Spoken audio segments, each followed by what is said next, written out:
Hi guys, it's Kathy. I hope you're doing well. Okay, we made it to Thursday. No intro yet, but that's okay. We're getting there. I'm feeling more comfortable with this, so we're getting there. No Twitch yet, no outro. But we have court videos. And we have sound. Nobody's saying I'm muted. I should check again. No, I'm not muted. So, I had to do something different today. So hopefully it works. This first clip we have is a budding subset. So I think he's a subset, but after one question, he gives it all up. I think. Hold on. Here we go. Hope you have sound. Please let there be sound.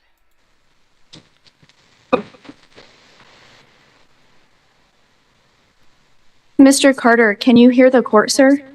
Yes, ma'am.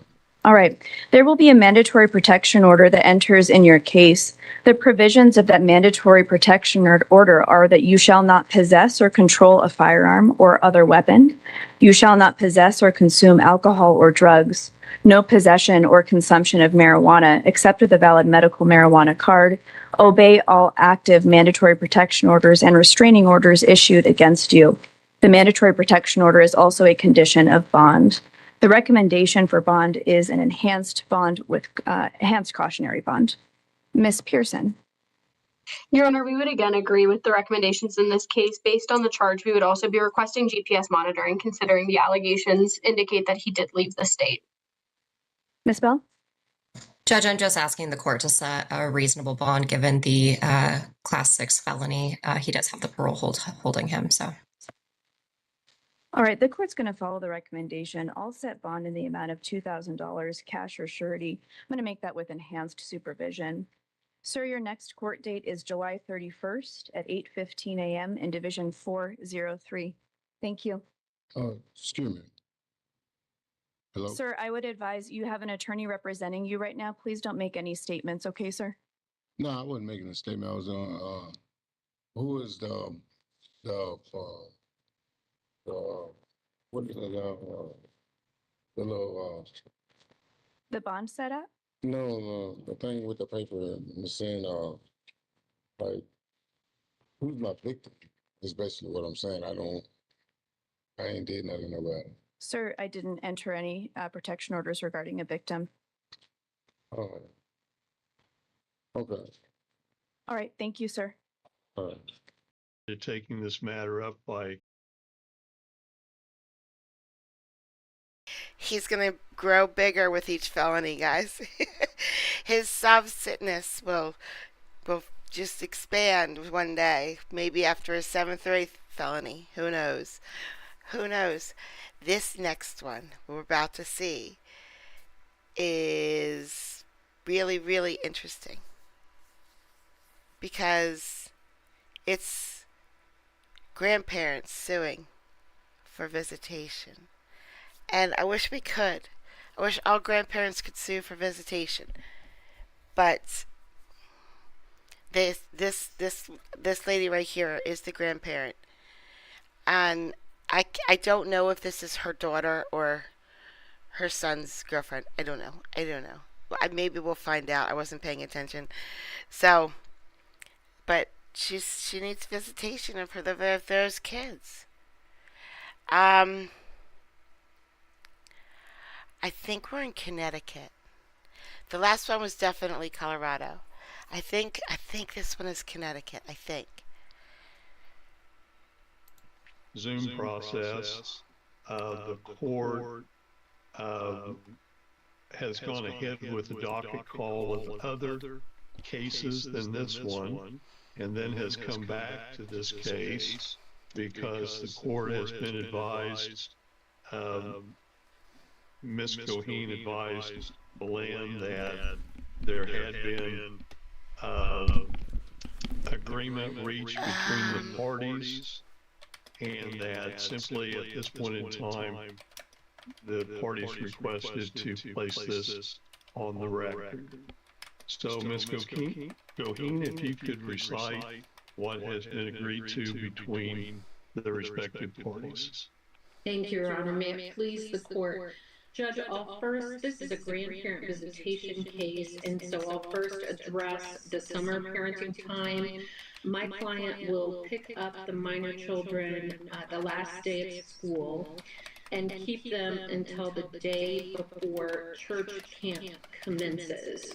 Mom is going to let grandma know 60 days in advance, or as soon as she knows about what days church camp will be. The parties will meet halfway the day before church camp in order to exchange the children.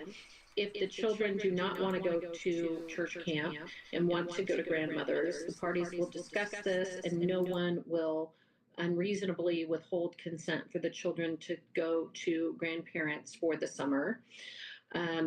Then, in addition, the parties have agreed that during grandparent visitation, mom will provide the meds for the children during their visitation. If there is a 3 to 4 day weekend during the school year, mom will offer the weekend to grandma, and grandma can choose to pick up the children for grandparent visitation, and she can stay with them in town or take them out. Spring break will alternate with the grandparents having odd years, mom having even years. Next summer, the grandparents will get 1 extra week to make up for the spring break this year. The parties have agreed to divide the Christmas break equally. Mom will get the portion of the break when the older brother, Connor, is coming for the holiday. The grandparents will continue to provide a phone for the minor children, and they can FaceTime twice a week, Tuesdays and Thursdays at 5 p.m. or have a phone call. The children can reach out anytime to the grandparents via that phone, via text or phone call. Grandma needs to put on parental controls to the phone, and mom is going to communicate with grandma over those issues to ensure that the appropriate parental controls are on there. The grandparents can come to school events or activities. If they can't be there, mom has advised she will take videos and send them to grandma. Their daughter Aria, who has special needs, will go on visitation as agreed by the parties that grandma can handle. The grandparents will not allow the children to be alone with Joshua Mower during their grandparent visitation. Grandparents will also have additional grandparent visitation as agreed upon by the parties.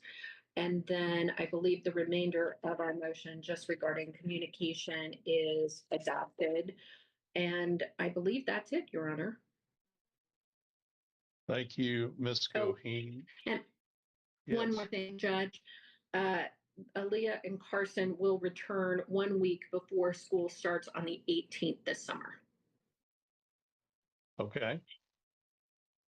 And this order will supersede the default order that was previously entered last month. Is that correct, Ms. Goheen? That is correct, other than the communication aspect of that. And I will draft an order, Your Honor. Ms. Bowers has given me her email address of dannybowers75@gmail.com so that I can send that order to her for approval. Thank you. And the court would make inquiry to Ms. Bowers. Is that the agreement of the parties as you understand the same, Ms. Bowers? Yes. Pardon me? Yes. Thank you.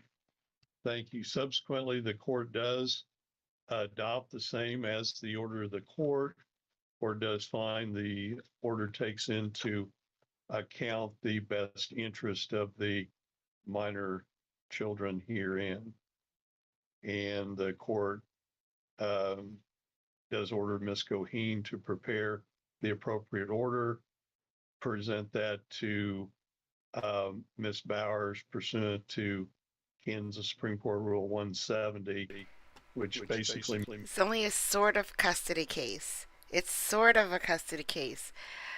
Grandma's fighting for visitation. Grandpa too, but he's might be sleeping. Um, and won. And guys, that's a lot of freaking visitation. You know, that's for a grandparent. For a grandparent, I mean, that's almost parental level visitation.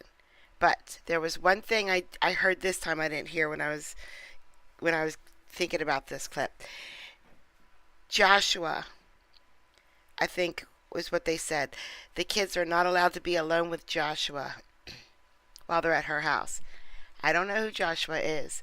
They didn't say who Joshua is. But if Joshua's dad, then that would make sense why grandparents are getting all this visitation. But if it's not dad, then grandparents won big here. Big time win for grandparents. means, Ms. Bowers, you need to review the same. If there's any corrections, you need to bring that to the court's attention in a timely manner. Otherwise, the court will approve the same subsequently, even if you do not approve it, but you don't get back in a timely manner to the court or Ms. Goheen as an officer of the court will approve this order.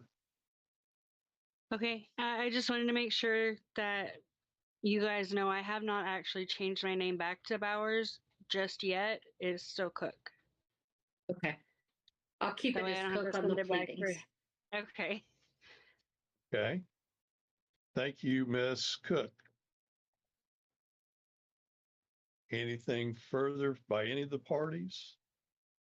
No, Your Honor. Okay, there being nothing further to come before the court, court is in recess, and good luck to all of you. Thank Have you, a Judge. good one. BRA compliance. Okay, on this next one, you guys, we're about to learn a life lesson, but I won't tell you the life lesson until after you hear the case. He's not the case. He's not. I gotta fast forward it a bit. He's the case. There we go. I think. This will be Mr. Echeverria Escobar, Your Honor, number one. Do we need more than one Spanish language interpreter? I think just the one. One works for the people too. All right.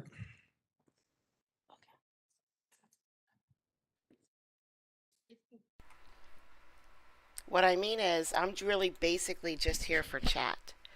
So I don't know if I like this live stream yet. I'm not going to click live yet until chat performs well. If they're not up to par today, if chat doesn't entertain, then I'm not liking this stream. No way.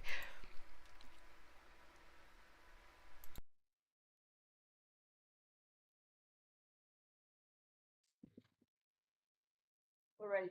Ready? Number one is 24 CR 7056. People versus Javier Echeverria Escobar.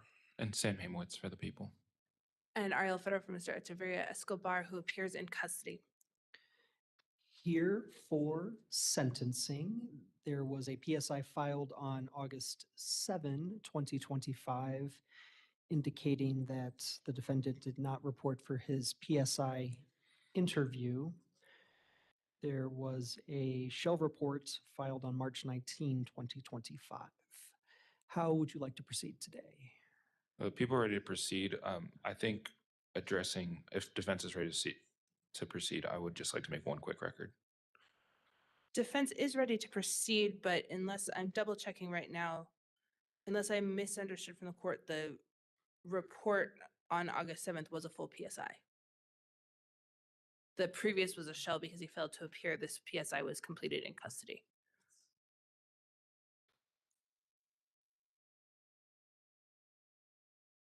Did That's you, for people's understanding as well.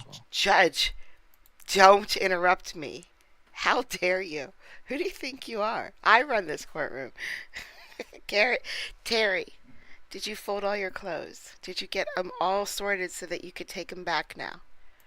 Right. I had my notes backwards, but he did report for the August 7, or he was interviewed for the August 7, 2025 PSI. Thank you for the correction. Any further additions or corrections to the PSI? The correction, or just I think record that will probably clear up the court's options, is that Mr. Echeverria Escobar is probation eligible. The people are not objecting the people's waiver of the 2 prior felony rule. I believe was erroneous. He's eligible based on statutes. This is only a 2nd felony conviction, and the other conviction being what it was doesn't preclude him from being sentenced to probation. I read the PSI to reflect 1 prior felony out of the state of Texas, and this being felony number 2. Oh, a Texan. Gotcha. Your Honor, if the people are agreeing that Mr. Echeverria Escobar is probation eligible, we would certainly not object to that. Any other additions or corrections Not to the PSI, no. for the defense? Your Honor, as the court indicated, Mr. Echeverria Escobar this is a 2nd felony conviction for him. This was a case where the underlying factual basis was, to put it frankly, pretty outlandish, where he was actually shot, but was ultimately contacted driving a stolen car. I believe I forget if he was on his way to the ambulance, to the hospital, or shortly thereafter. Or either on his way to the hospital or on his way back, but he had gone to the hospital for his bullet wounds, but the car he was driving was stolen. And that's how we got here. I believe Mr. Echeverria Escobar had. Okay, I heard that. He got shot. He was shot and drove not his car to the hospital. And this is your life lesson, guys. We're trying to learn now. Ambulances cost $10,000, give or take an arm or a leg in one way or another. So, maybe you could get an ambulance ride for $8,000 if you're lucky, or $15,000 if they're busy that day. And then you have to tip your driver.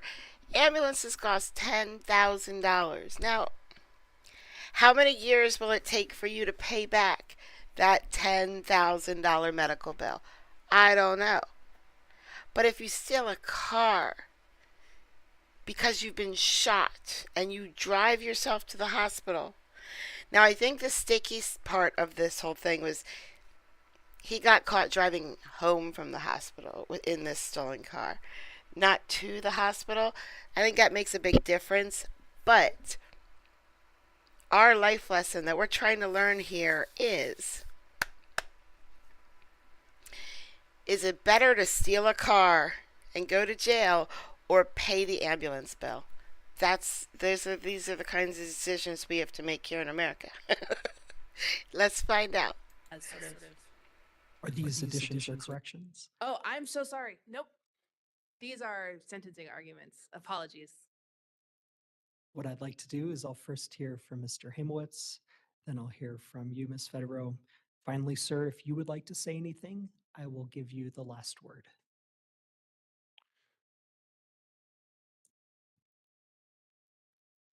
Thank you, Your Honor. The sentencing today is on the, I believe, count 5 motor vehicle theft, obtain control. The goal was to get the sentencing done sooner. Mr. Echeverria Escobar's statements to the interviewer indicated he knew at the time that he was in a stolen vehicle when he had possession of it. The victim in this case is not requesting any restitution for the vehicle.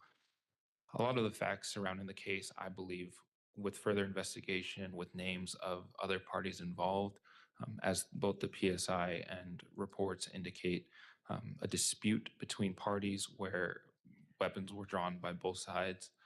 Video surveillance indicated Mr. Echeverria, who told police that he was the victim of a gunshot wound, was also someone who was seen to be in possession of a weapon, a recovered weapon that had been damaged, I believe run over by another vehicle, was inconclusive of any sort of DNA that would link it to Mr. Echeverria Escobar.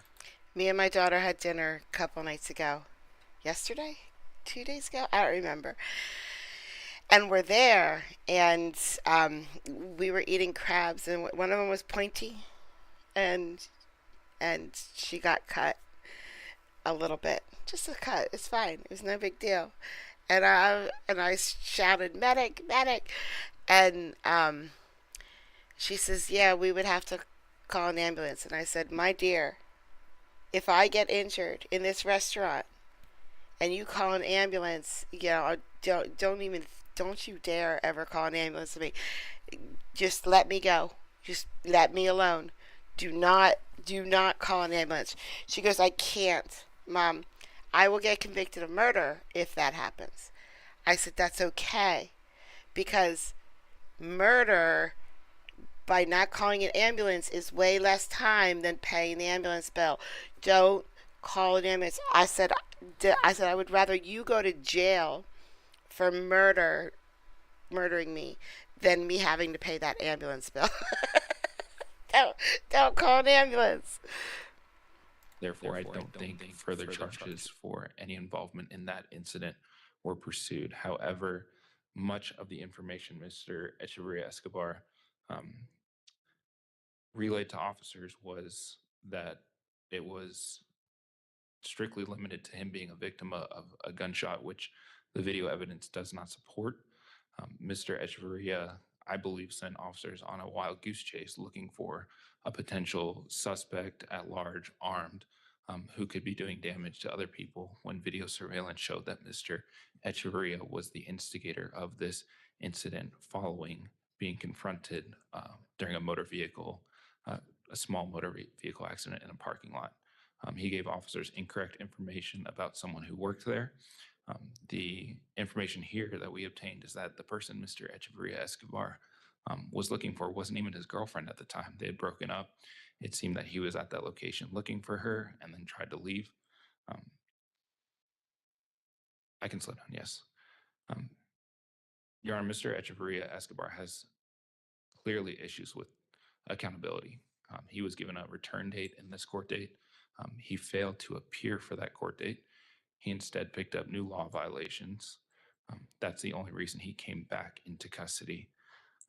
The Shell PSI, as the court notes, has records of probation's attempts to get in contact with Mr. Echeverria Escobar, and those attempts being ultimately unsuccessful. However, Mr. Echeverria Escobar was picked up on new law violations. With the sentencing open to the court, the people feel that the best resolution here is a sentence to the Department of Corrections of 2 years. Mr. Echeverria Escobar was on parole, I believe, at the time.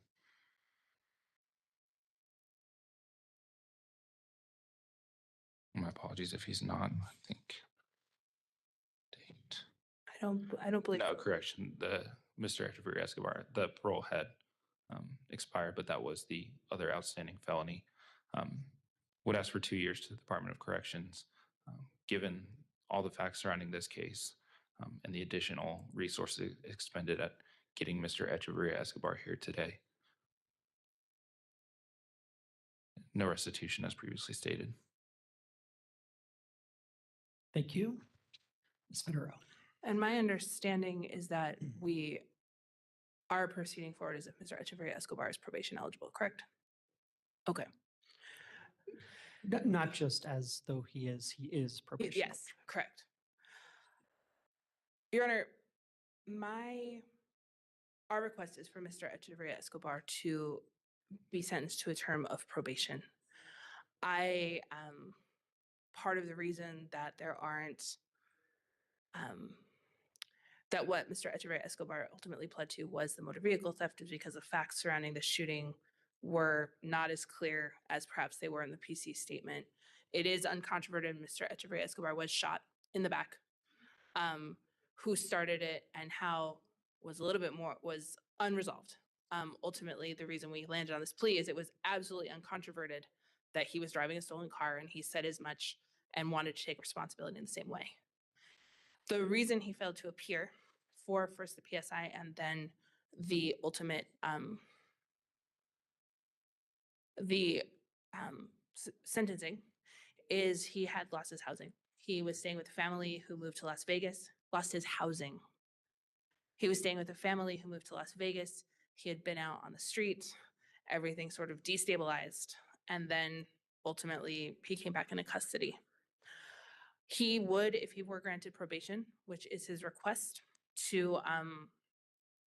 would be able to have his job back as a painter.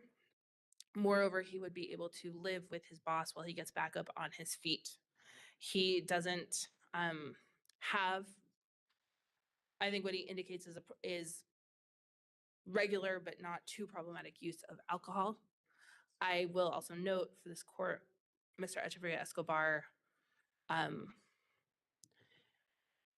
has a particular vulnerability to be a Department of Corrections sentence by virtue of collateral consequences. I'm happy to address it sidebar. I asked him point blank, the hardest part about getting you probation is going to be the fact that you just didn't show. He said his phone got shut off because he wasn't able to pay the bills. The reason I said, well, you had this job, he said, yeah, but I couldn't borrow the car to get to work anymore because the family took it with him to Las Vegas that he was living with. So once I couldn't work, I couldn't pay for my phone. Once I couldn't pay for my phone, everything. I'm so sorry. Once I couldn't work, I couldn't pay for things, and it all fell apart from there. I think giving him a shot on probation is meaningful. He, with somewhere to live, with work in place, has the chance to give it a go. He was driving a stolen motor vehicle. There's no allegation he was the person who took it. Again, the rest of the facts around who got shot when are unclear, but he certainly did get shot as a part of this. If the court is considering a Department of Corrections sentence, we have some very specific requests with regards to how we might rack up some time at county. The Denver Sheriff's Department has a very different collaboration with the federal government than DOC does. Mr. Echeverria Escobar's request. This request is sort of weird. This is Denver, Colorado. So Denver, Colorado is looser when it comes to punishment. They just are. They're not as strict as the rest of the country. I just don't know why more people don't ask for this. I feel like this could be an option in any state if the attorneys fought for it. So this is an interesting ask that she's asking. She's asking this only if he gets only if he gets time. Like if he gets any amount of time besides probation. This is what she wants. Would be, even if the court pronounces a sentence, to not impose it and to have a lengthy set over so he can continue to accrue time in custody in county. I'm happy again to make further record at sidebar, but it's something we're seeing. DSD is prohibited from working with federal agencies in a way that DOC is not. She wants him to stay in jail longer if possible, instead of going to prison. She's like, can you just take your time and so that he stays in jail as long as possible and then move him to prison for the rest of his sentence? Quite frankly. I know that makes things a little bit more complicated, but I think given the facts of this case and what he pled to, it does make a certain amount of sense. Our request would be probation. I'm happy to answer the court's questions. And I have a pre-sentence, and the pre-sentence calculation is 213 days as of today.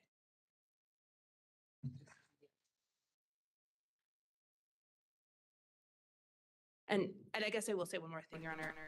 Given the 200... You had your chance. CJ, we have too many M states to know the answer to that. Only someone who lives in Minnesota will know MN is Minnesota. we have too many M states. We just don't know. Just who knows? 13 days credit that he has accrued.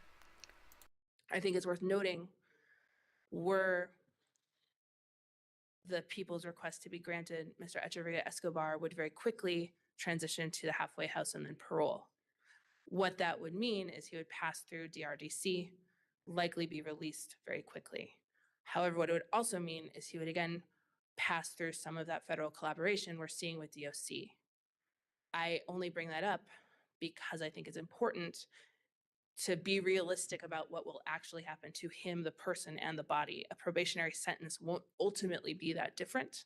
Certainly, he'll be supervised by a different agency, but functionally, he will be supervised in the community very quickly. And given the differences in agency collaboration, we would be hoping for something that keeps him away from DOC. Thank you. A PSI indicates 203 days of pre-sentence confinement. Do the people object to 213 days of pre-sentence confinement? No objection to that calculation. I want to get Twitch set up.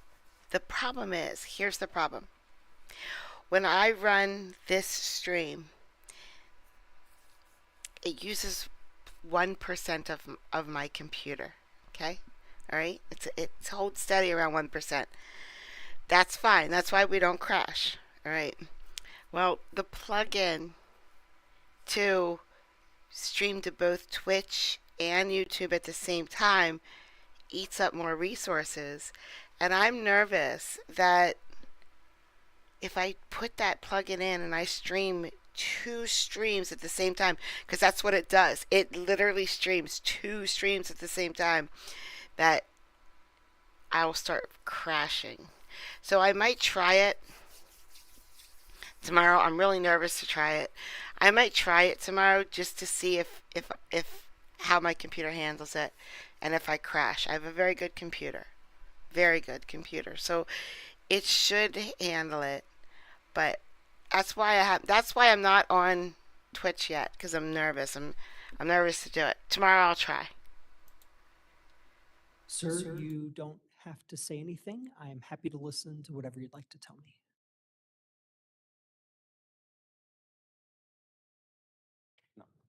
No. Thank you. Here now for sentencing based on your guilty plea to count 2, motor vehicle theft, a class 5 felony. I've considered the statutory factors as outlined in 18.1.102.5. The defendant has an LSI risk instrument score of 20, which places him at the medium level of risk to reoffend.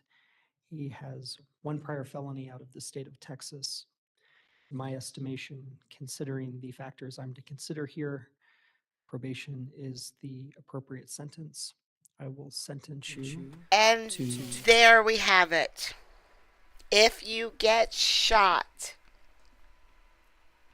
steal a car, you get probation.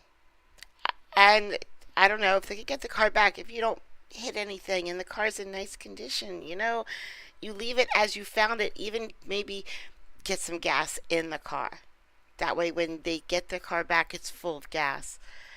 You get probation. Probation. No jail time. And then, so you either, if you get shot, you have 2 choices. You have to think of this quick, guys. You have to plan ahead. If you get shot, you have 2 choices. You can steal a car, or you can pay a freaking phenomenal ambulance bill for the next 17 years. I'm saying, advice-wise, that 17 years to pay something is a long time, but probation goes quick, and somebody tells you what to do. Somebody tells you what you're supposed to do. Someone needs to tell me what I'm supposed to do. I like this probation deal. Now we know. 2 years of supervised probation with standard terms and conditions. I will, as a term and condition of that probation, sentence you to 90 days in the Denver County Jail with credit for 213 days. There is no fine. I will impose statutory costs and fees, find no pecuniary loss, and order no restitution. If I didn't say this already, there will be standard terms and conditions of that 2-year probationary period. You are ordered to report to probation. Before I say that, does he have any other holds? I believe he should release. There's been what I guess I know, there's something on his record that when I've called the sheriffs, they've said, oh, that should clear. I still show it as a hold, but when I asked, they said, oh, that's nothing. I haven't seen this particular notation before. You are ordered to report to the probation department no later than close of business on Monday, August 18, 2025, or within 1 business day of your release from custody. In case you are not released today and you're released at some later point in time, you have 1 business day to report to the probation department.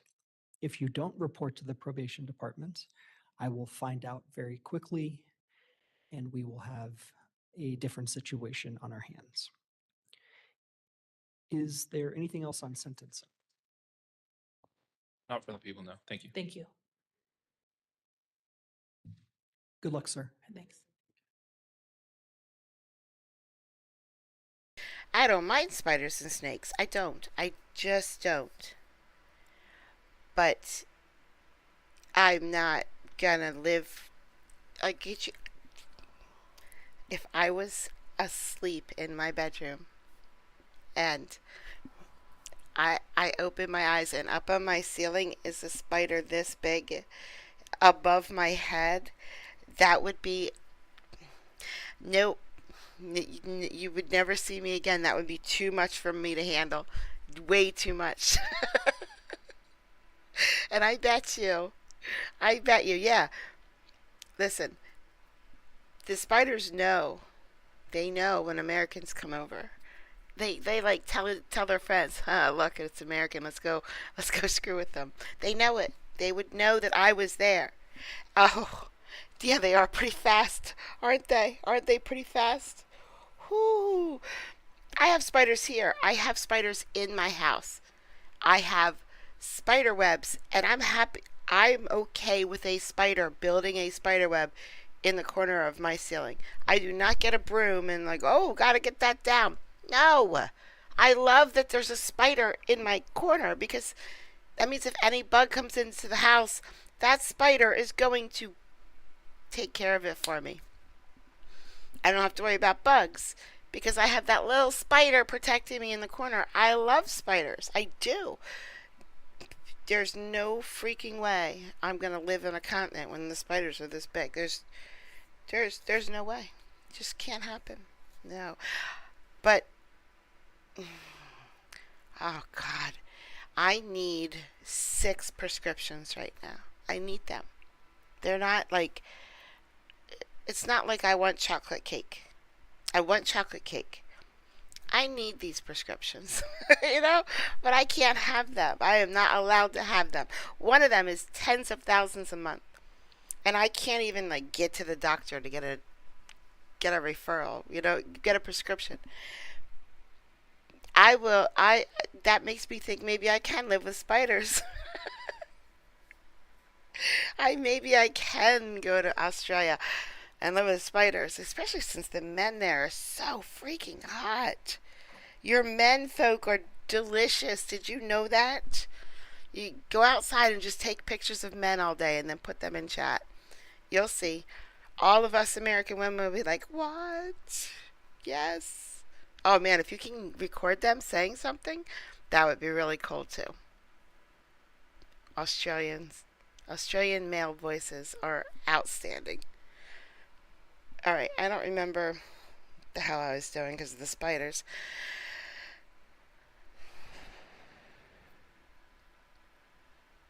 I can't remember what we did. Did we do the build his own gun? I don't think so. Let's do that. I wanted to get this court. Unfortunately, it looks really cool. It looks interesting. This looks like, oh yeah, we're gonna get some good ones here. Yeah, it was boring, so I gotta fast forward it. But these chairs look like the best inmate jail cell chairs that we have seen in any of the courts. They even have arms, you know. Boring. No one freaked out. No one flipped out. So, this is senior judge, Karin. I thought she would be great. Nah, it was boring. She gave him probation. But this guy,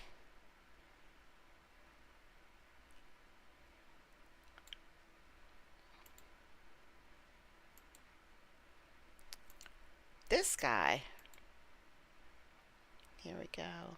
2 weeks would be long enough because the unemployment should help us. In the vehicle.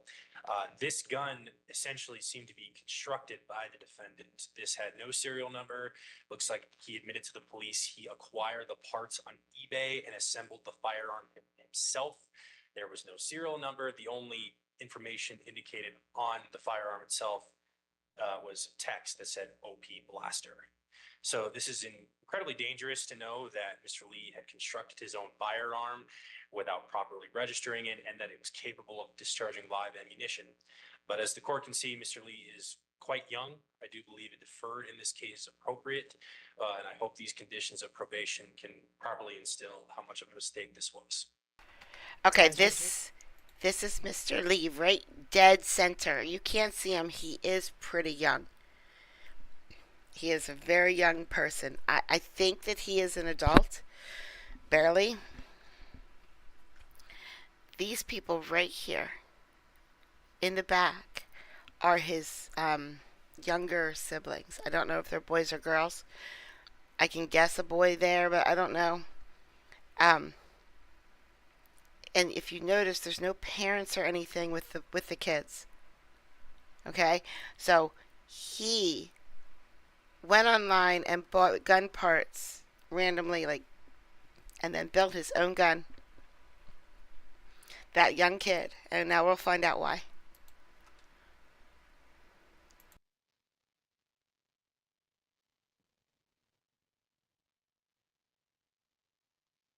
Mr. Lee, is there anything additional that you want me to know? So I do like to make a statement.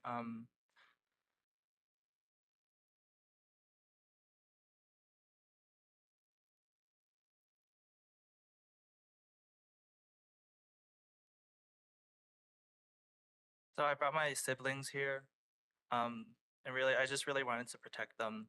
And the cheapest way I heard to make or to own a gun was to make it yourself.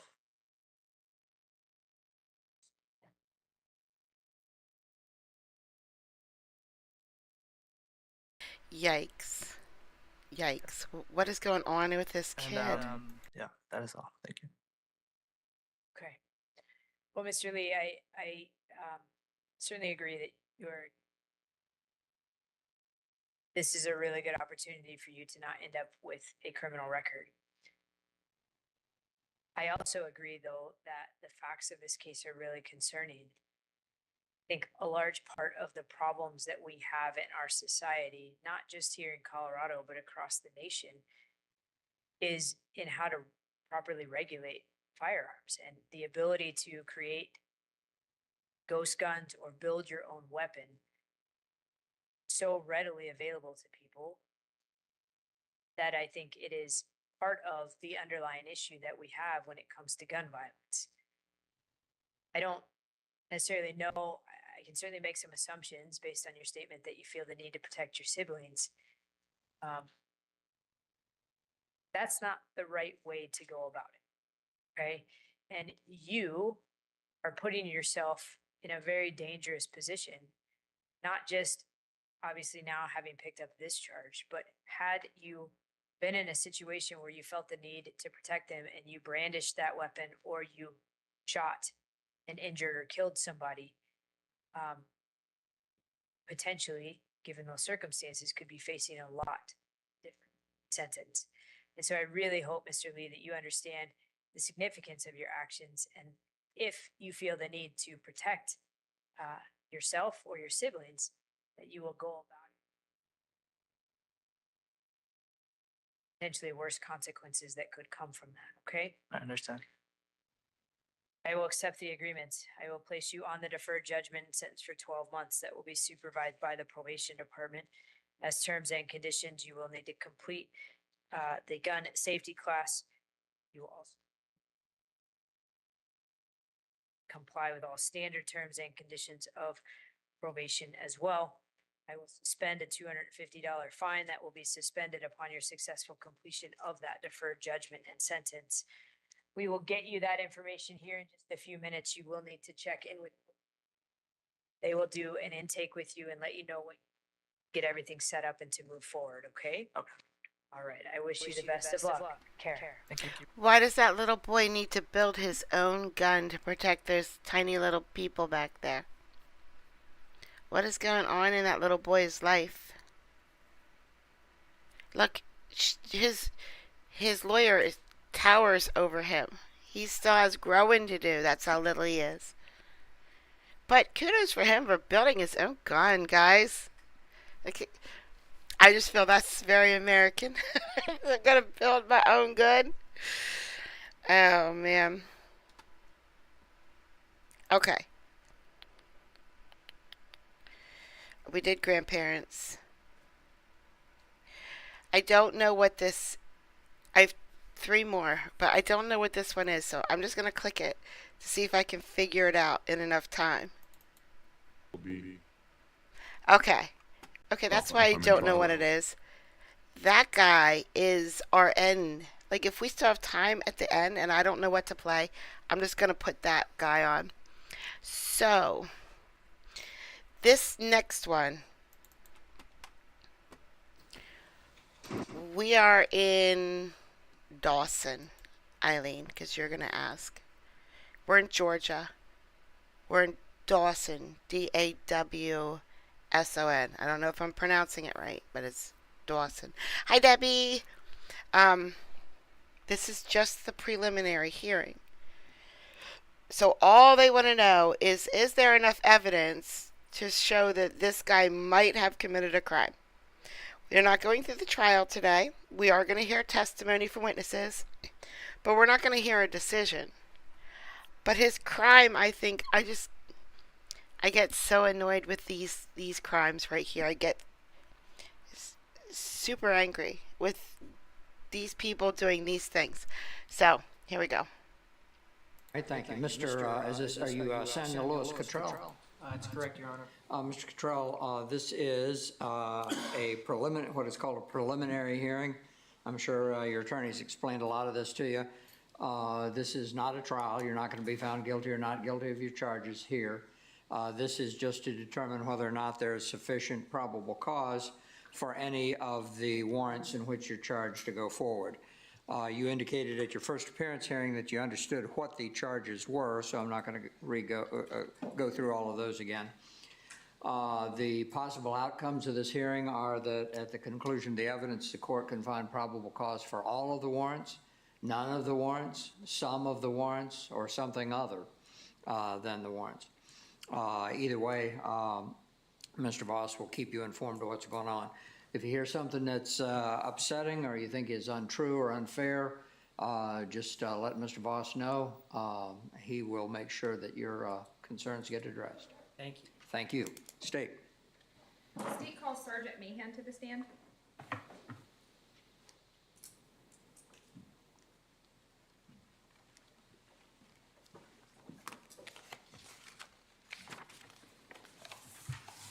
And so before you sit down, if you'll raise your right hand, do you swear or affirm that the testimony in the matter pending before this court will be the truth, the whole truth, and nothing but the truth? I do. Okay, you can lower your hand and have a seat, make yourself comfortable, and if you'll let everyone know. I absolutely have the ability to turn this up. I have room left to turn this up if you guys need me to. It is outstandingly loud in my headphones. So I have the sound at half right now. But if it is not loud enough for you guys, let me know. I can, just like that, I can fix it. But just remember, if I do it for everybody. So if you don't need me to turn it up, don't tell me to turn it up because I might be blowing someone else's ears out. Who you are, please. I'm Sergeant Jonathan Mahan, And where are you employed? the Dawson County Sheriff's Office in the Detention Center. And how long have you been there? April of 2021, I returned from a period at Lumpkin County. Okay. And working in the detention center, do you have to have any specialized training or anything like that? In order to work there, the bare minimum is to go to jail school. Okay. And have you done that? I have. Okay. Do you have any other training and experience? I'm a qualified phlebotomist for the state. I've also attended crisis intervention, and I've also been to the police academy.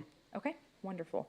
And passed all those courses and have certificates for them or whatever the certifying document is? Okay. Thank you. Do you recall if you were working on between June 26th and June 27th of this year? Yes. And where were you working at the time?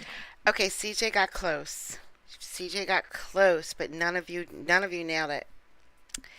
This is the same guard.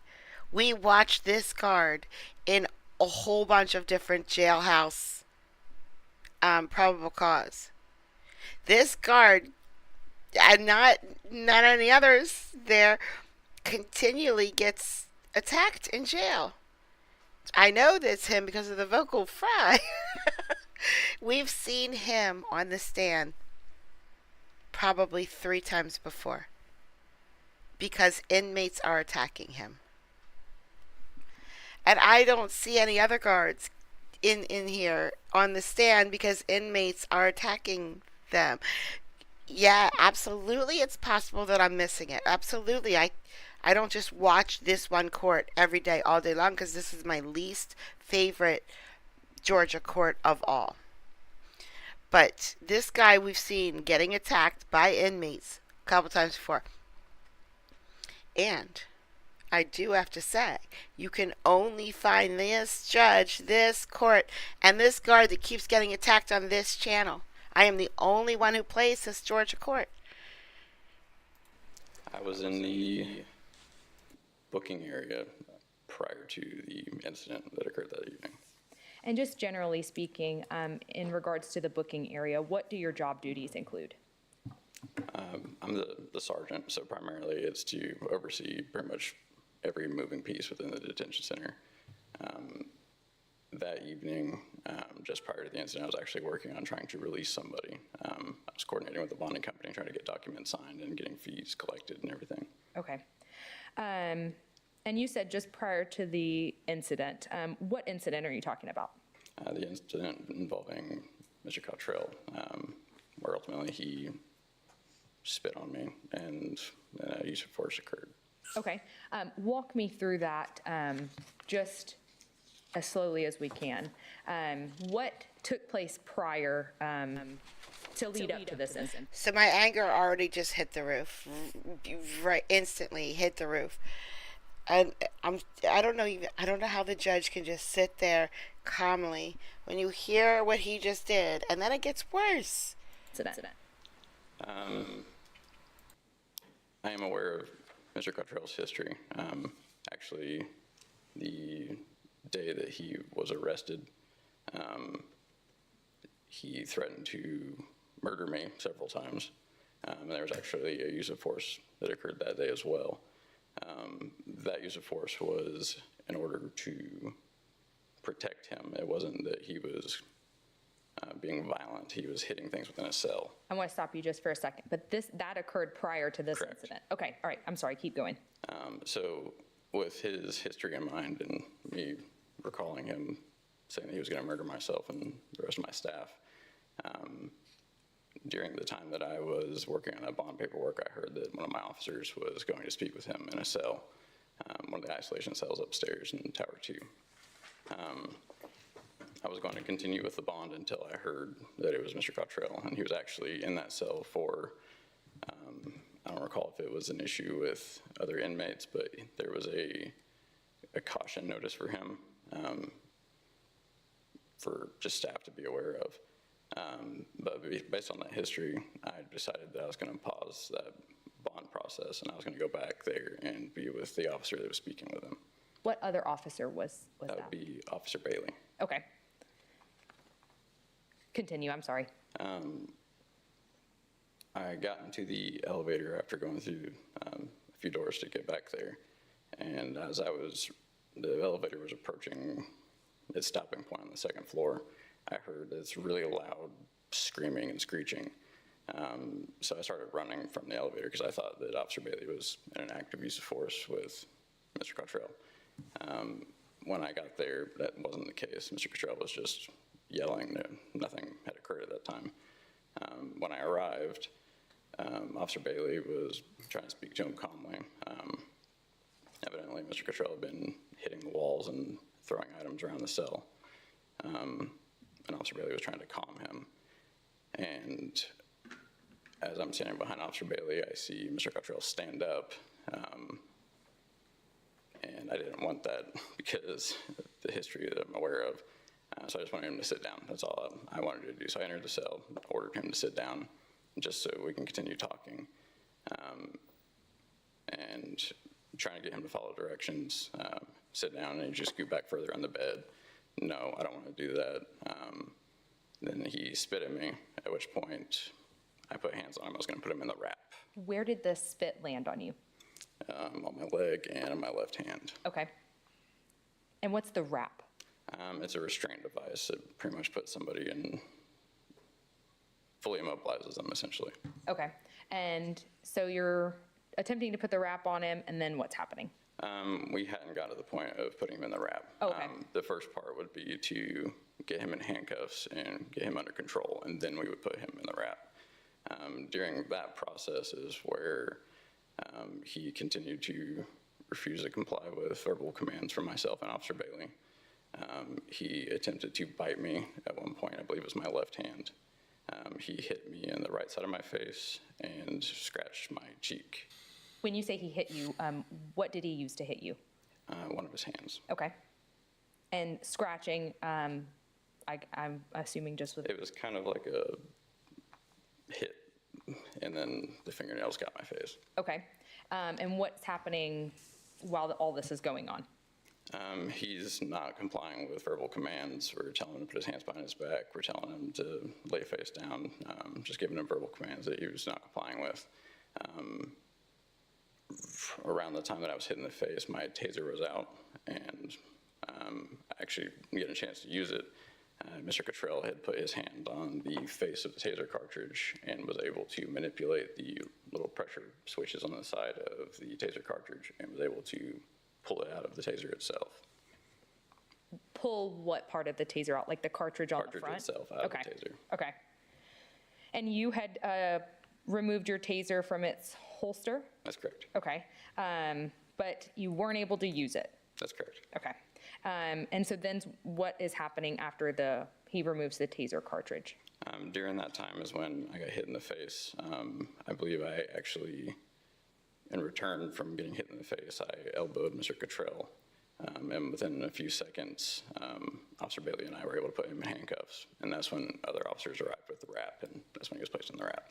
Okay. And as part of your duties in the jail, you ask and or tell people what to do, correct? That's correct. Okay. After all this occurred, do you remember taking out warrants in this case? I do. Okay, and I'm just going to run through them by their warrant number. The first is 2025 MW0689 for obstruction. Do you recall taking out that warrant? I do. Okay. The next is 2025 MW0688. That's also for obstruction in regards to Officer Bailey. Do you recall taking out that warrant? I do. Now, is there a reason that you took this warrant out in lieu of Officer Bailey? Officer Bailey isn't a certified peace officer. He's just a jailer. Got it. Okay. The next is 2025 MW 0687, that's simple battery on a peace officer. Do you recall taking out that warrant? I do. Okay. And 2025 MW 0686 for removal of a weapon from a public officer. Do you recall taking out this warrant? I do. Okay. And what county is the Dawson County Detention Center in? Dawson. And do you see Mr. Cottrell in the courtroom here today? I do. Could you please identify him by an article of clothing that he's wearing? He is wearing a red jumpsuit. Okay. And let me back up just really quickly. Yeah, that new hype button is really cool, isn't it? I didn't. It's new, so I don't know much about it, but I did get 3 hypes. I got 3 hypes 2 days ago, 3 days ago. I got 3 hypes one day, a couple days ago, but I don't know which day it was. And that was so cool. I opened it up, and it said that I had 3 hypes, and I don't know what it is. I don't know what it means. I think it's just like you can like videos, but then if you see one that you know is just really good, like, oh really, I really enjoyed watching that video, you can hype it. And I don't know where the hype button is. That's a good freaking question. I have no idea, but that I was so pleased when I had 3 hypes. I was really, really happy. Do you have any, let's see. Would Mr. Cottrell have known that you were employed as a jailer, as a deputy in the jail? I was in uniform with my badge on display. Okay, perfect. 1 second. Nope. I think that's all for now. Thank you. I'll cross-examine. Thank you. Afternoon. Afternoon. I have a couple follow-up questions. Now, I know I don't need you to reiterate, but you mentioned you were aware of some history of Mr. Cottrell. Were you aware of Mr. Cottrell having any mental health issues? I have never heard of any diagnosis. Okay, so are jail personnel not made privy of any particular inmate might have? Don't automatically hit hype, though, guys. Only hit hype if you're hyped about the video, because then the hype button won't mean anything if people are just hyping. If it's a really good video, hype it. If it's not a good video but you liked it, like it. Have any particular mental health issues, diagnoses, or medication or anything of that nature? We are aware that there was a mental illness, but I don't know of any diagnosis specifically. Okay, so were you aware that Mr. Cottrell had some mental illness at this time? Yes. Okay. But you just don't know exactly what type of mental illness? That's correct. And just to clarify, are you aware of if a inmate is on any kind of medication? We're aware of them taking medications, but it doesn't mean we're going to know exactly what medication they might be taking.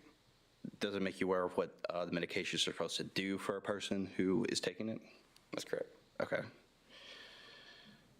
So you're aware Mr. Cottrell was taking some medications for some mental health issues, correct? That's correct.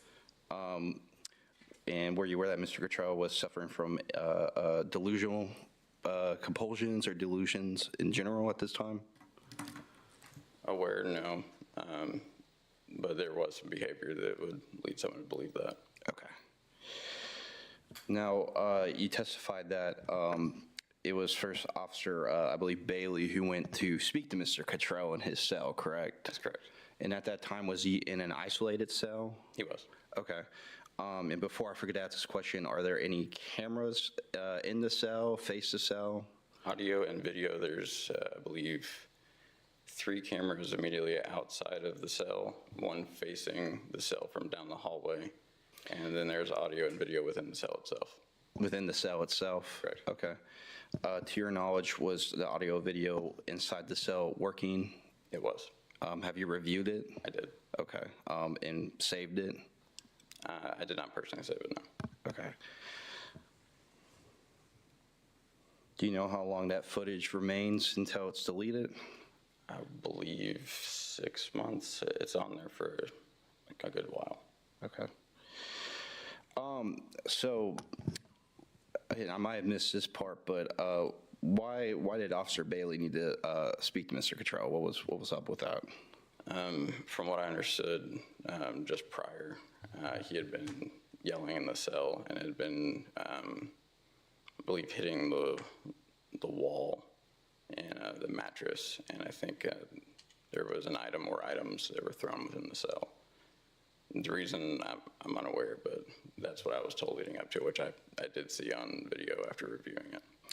But you're not aware as to why Mr. Cottrell was behaving that way? That's correct. Okay. How long was he acting like that before Officer Bailey had to speak to him? I couldn't give you an exact time. Okay. I mean, was it like an hour, minutes? No, probably less than half an hour. Okay. Okay. And then you testified that you were going to assist Officer Bailey. You heard screaming, correct? That's correct. And then you ran to the cell, correct? Correct. Okay. And at that point, you and Officer Bailey were attempting to calm down Mr. Cottrell, correct? Officer Bailey was pretty much within a moment or two of me arriving is when he stood up, and that's when I stepped in and I told him to sit down. Okay. When he stood up, did he raise his fist or anything towards you at that point? Okay. Did he make any threats towards you guys or anything at that point? Did he move towards you at any point? No, okay. He sat down pretty quick after I entered the cell and told him to sit down. Okay. And then it was after that point you claimed he attempted to spit towards you, is that correct? Yes. Now, when he spat, and I'm trying to explain this, was his head kind of tilted at an angle to hit you? Was it tilted down? Do you recall? If I recall, it's probably about how my head is right now. Okay. And how close were you to him at this point? Less than 3 feet. Okay, less than 3 feet. But nonetheless, it only, even though he had his head facing like that, it only hit, I believe, let's see, I believe it was your leg and left hand. That's correct. Okay.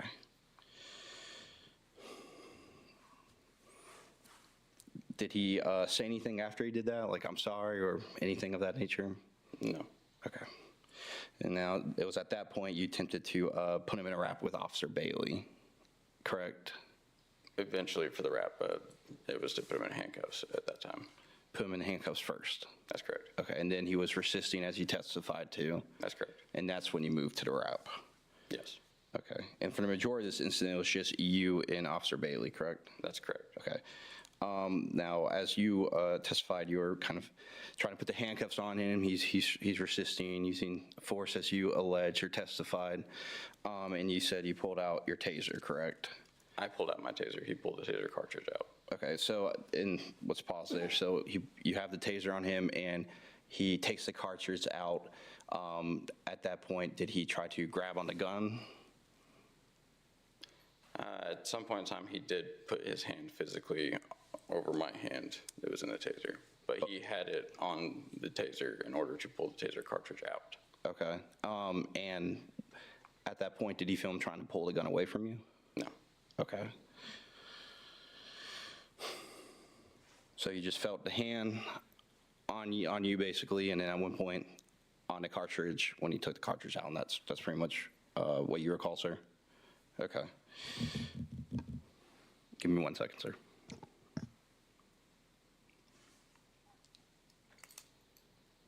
Okay. I think that's all I have for you. Okay, thank you. Any redirect? Just 2 quick follow-ups. All right. Is part of your responsibilities as a sergeant in the jail to supervise the jail going on? Yes. Like, the general duties of the jailers and the inmates? Yes. Okay. And would you consider spitting an insulting act? Yes. Okay, thank you. Any recross? No recross, Your Honor. All right. May this witness be excused? Yes, Judge. All right, thank you, Deb. Call your next witness. No further witnesses, Judge? All right, any further evidence? No, Your Honor. All right. No evidence from defense. I will have brief argument. Okay, you bet. Unless the state wishes to open. I'm sorry. I'm gonna make argument. Do you want to open first? No, I'll reserve. So Your Honor, I'll first start with, I think, what I'm seeing as arguably the weaker of the two charges, which is attempted removal of firearm. The statute that I have just reviewed on Lexis makes it pretty clear there has to be an actual act of actually trying to remove the firearm. I think even though it was testified that the cartridge was taken out, I think that is not what the plain language of statute says. I think you have to attempt, as in try to pull on a gun, try to take the gun from the officer, or in fact remove it. And I don't think we have in that case merely just taking the cartridge out or putting his hand on top of it. I don't think it's sufficient for the plain language of statute. And although there's no case law to really explain perhaps what that definition means, I think given that we're a plain language state, Your Honor, I think the elements, even on probable cause, is far from sufficient for an actual attempt to remove. Otherwise, Your Honor, I do think there was enough evidence for the simple battery count. I think Mr. Cottrell wasn't trying to intentionally strike the sergeant with his spit. I think, especially if he was that close, about 3 feet, and the angle, if he was sincerely trying to hit him, I think he would have more hit in this region at that time. I think he was just simply attempting to hit the ground, and unfortunately some of it got on the sergeant, hence why the only where it hit was the left arm and the leg. Again, I think if Mr. Cottrell was trying to hit, it would have been dead center, right on his body in person, Judge. So I think there's no intent element in that simple battery count, Your Honor. But we submit on evidence on the other 2 obstruction counts. All right, thank you. State. Your Honor, I believe that the state has met its burden of probable cause in the attempted removal of a weapon. The statute says it's unlawful for any person to knowingly to remove or attempt to remove a firearm, which includes a taser, from the possession of another if that person has knowledge or reason to know that they are employed as a jail officer and has the responsibility of supervising inmates. Sergeant Mahan testified to all of those elements, and I believe that it's a fact determination for a jury of whether the attempted removal actually occurred. He testified that he put his hand on the taser itself while he had it out, and whether or not he removed it completely from his hand, he did not testify to that. But he said that he had enough grip on it in order to remove the cartridge, which has prongs, I think is what his testimony was, on the side to actually physically take it off. Had he not had his hands on those prongs, he could have potentially removed that weapon from his hand. But regardless, the attempted removal is enough, Your Honor. All right, thank you. Okay, well, that charge I kind of anticipated would be the one that would be the most contested, and that's a compelling argument. I think from a probable cause standard, yeah, we're probably there. Both of you are right. It'll be a compelling question as to whether or not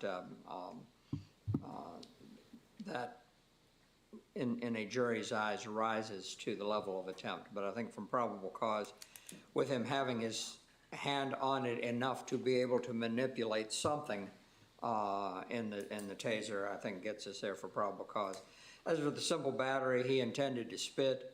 He's in the middle of a scuffle. I don't think that there's much question in the court's mind as to what his intent was. So the court will find probable cause for the 4 warrants and bind them over as charged. Yes, Your Honor.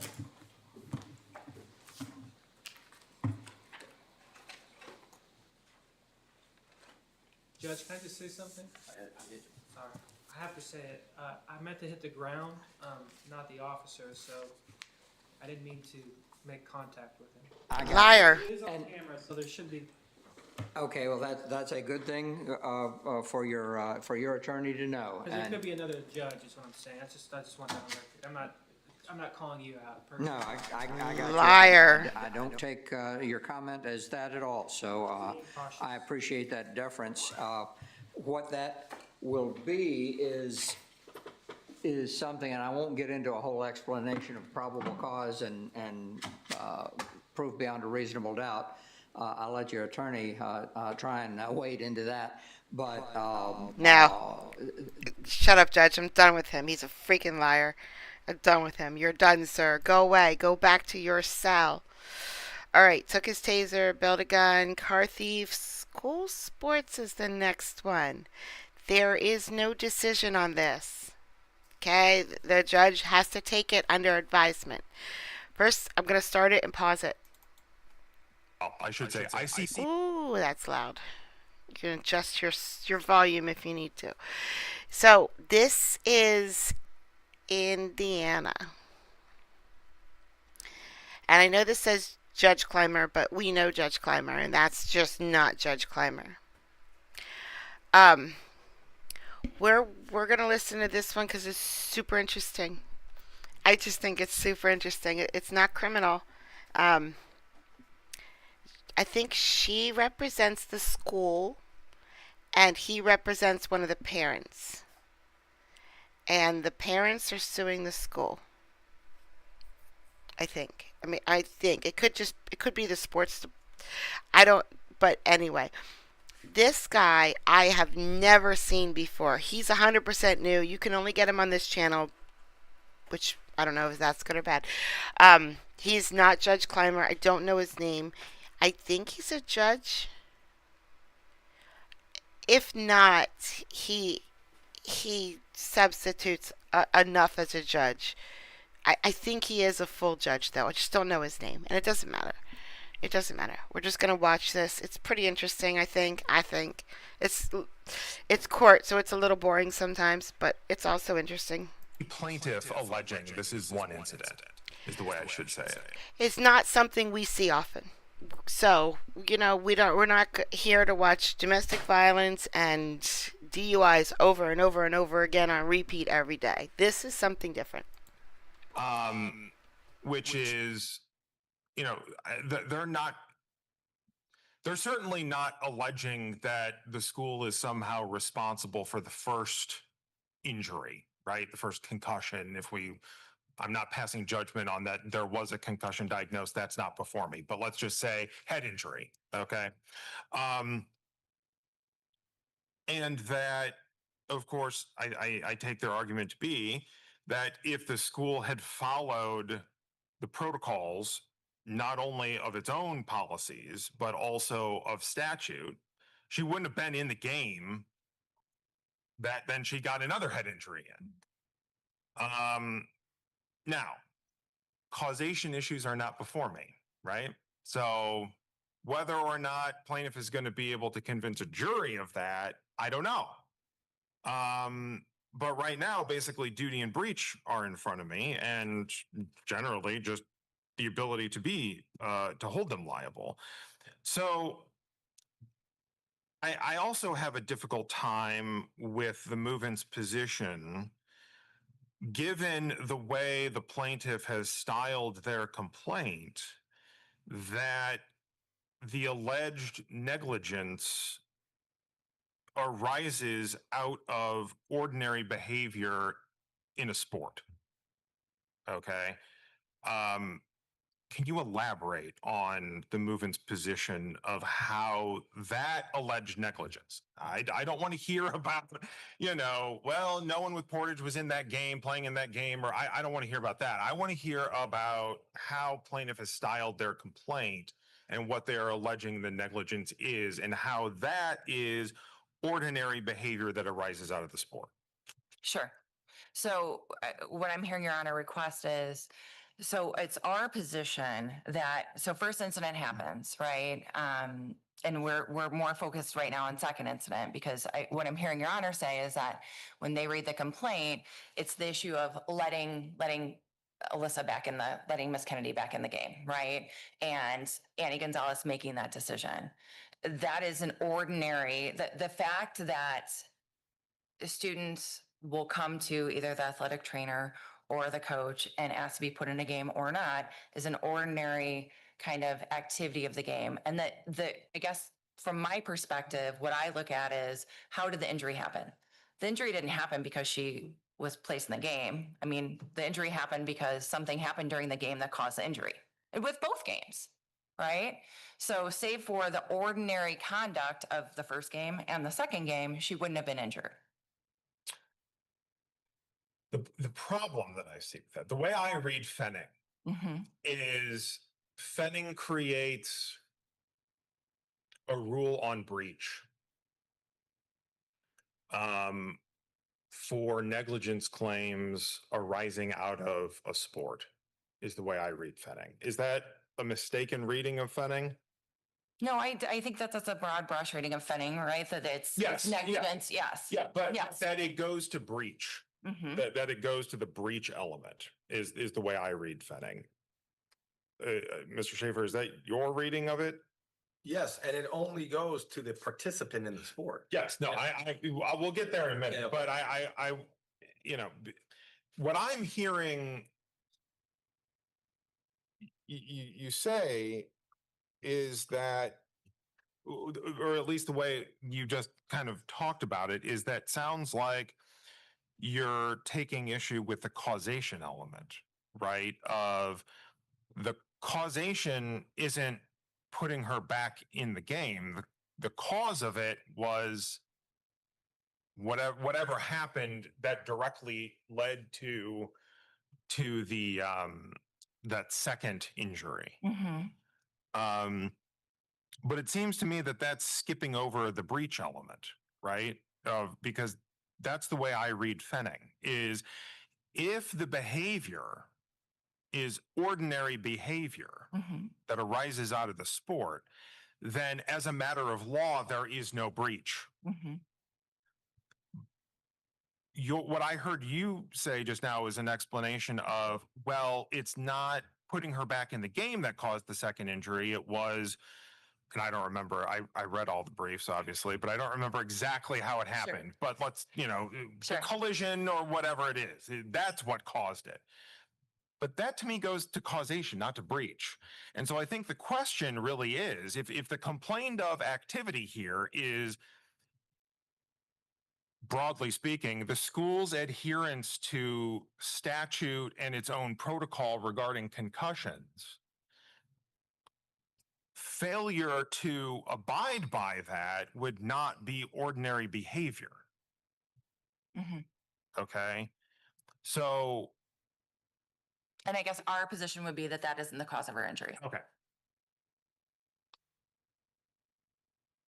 The other thing is you talk about Diocese of Fort Wayne, South Bend versus Gallegos in your case and in your briefing, in your reply.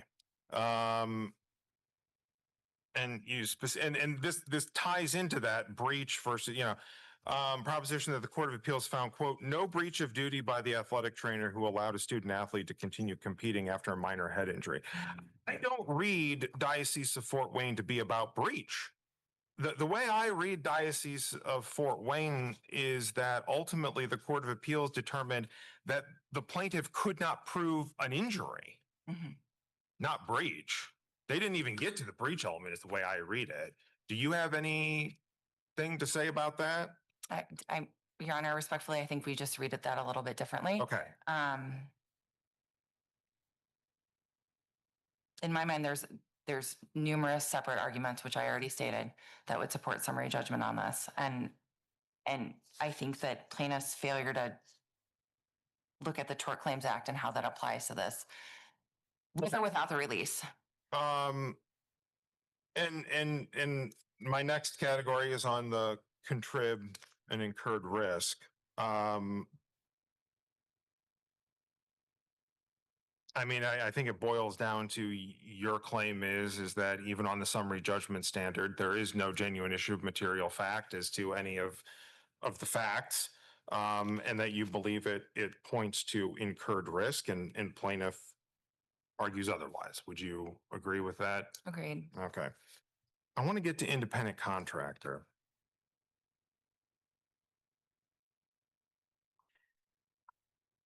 It's your position then, I would say, that 3413.33 essentially 10, I think is then what it is. Yeah. Essentially precludes agency principles, or I guess I should say carves out all agency principles.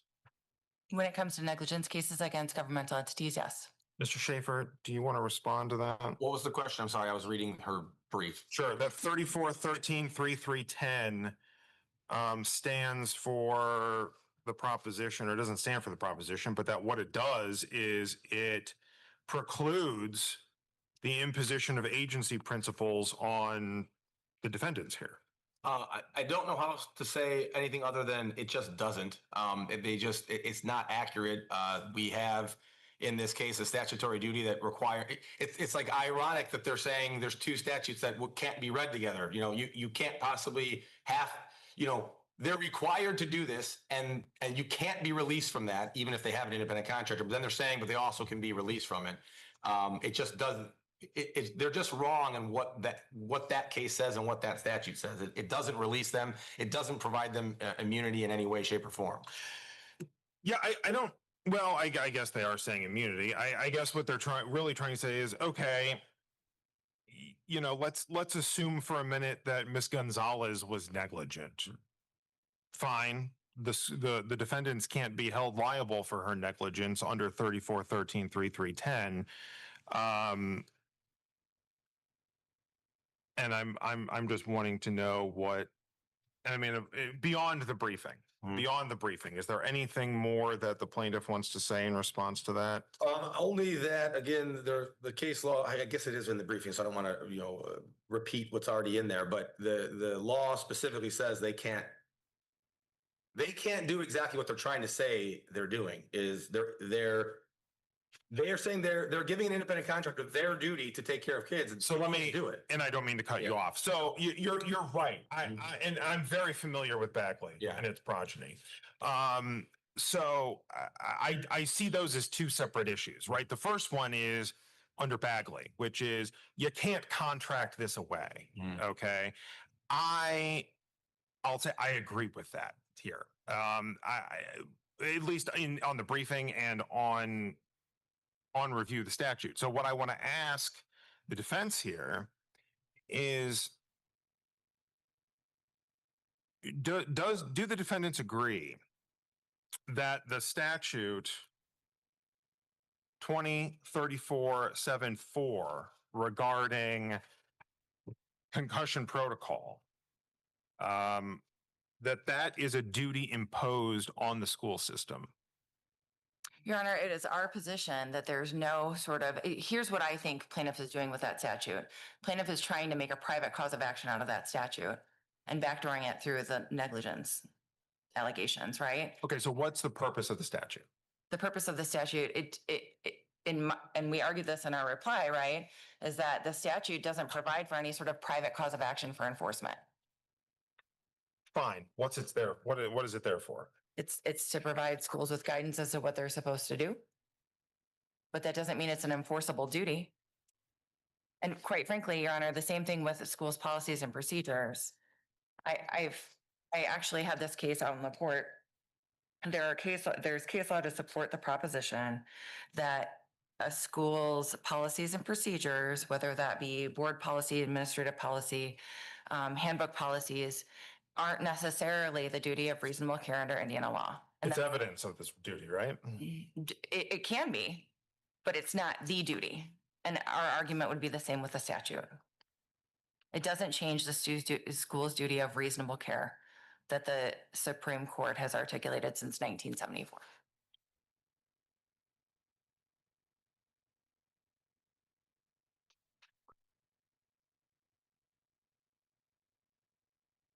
I want to take a brief recess. I want to pull. Well, I don't. Is the statute verbatim in the briefing? Which one? 203474. Is that verbatim in the briefing? I don't know if I copy and paste it. I don't know. I know the site is, but whether the actual. Yeah, I want to pull up the language is what I want to do, because that's what I want to talk about. Maybe I can just do this. I mean, I do have it in front of me. I don't know if it's helpful or not, but.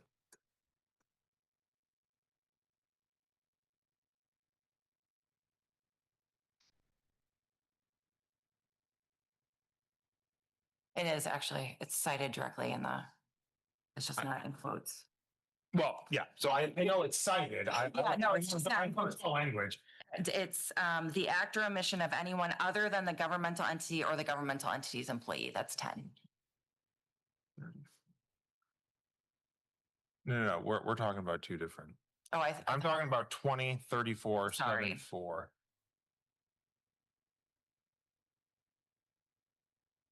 All right, now it gets super nerdy.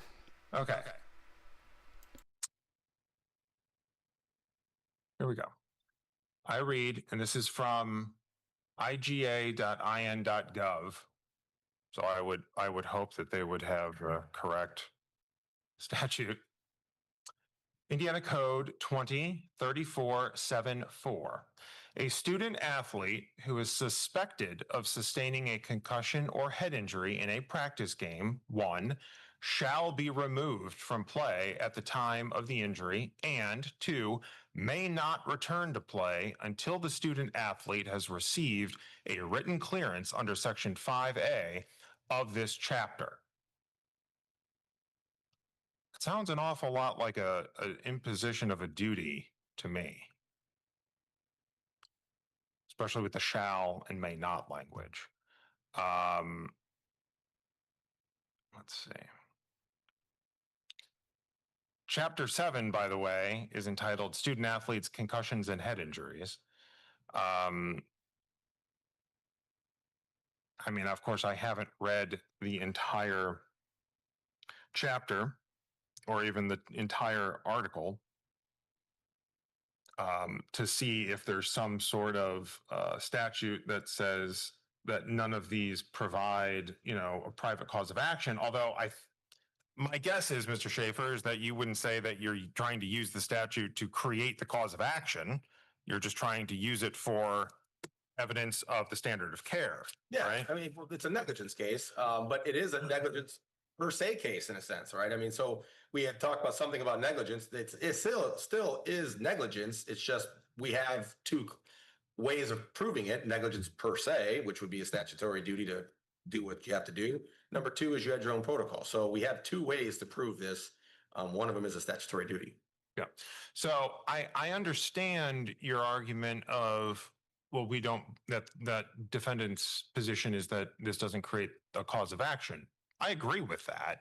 And I think the plaintiff's kind of analogy of, someone in a traffic case, or a car crash case, they don't abide by one of the rules under Title IX on the rules of the road, when no one's saying that creates the cause of action, but certainly that injured plaintiff can point to their failure to abide by that statute as negligence per se. So why can't plaintiff do that here? Why can't plaintiff point to that and say that, a school, the school, Portage here, was supposed to do that? Was supposed to remove her from play at the time of injury, and that she wasn't supposed to return until she's received a written clearance under Section 5A of the chapter. Why can't they point to that as the duty and evidence of breach of the duty?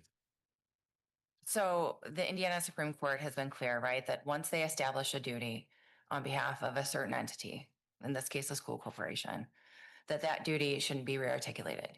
Now, whether or not plaintiff wants to use that as evidence of breach of the duty of reasonable care, that's a whole nother animal. But to say that this imposes a specific additional duty on behalf of schools, I don't think that would be supported by applicable case law, when the case law says when the Supreme Court has articulated a duty, it's not going to be, we're not going to re-examine that duty, right?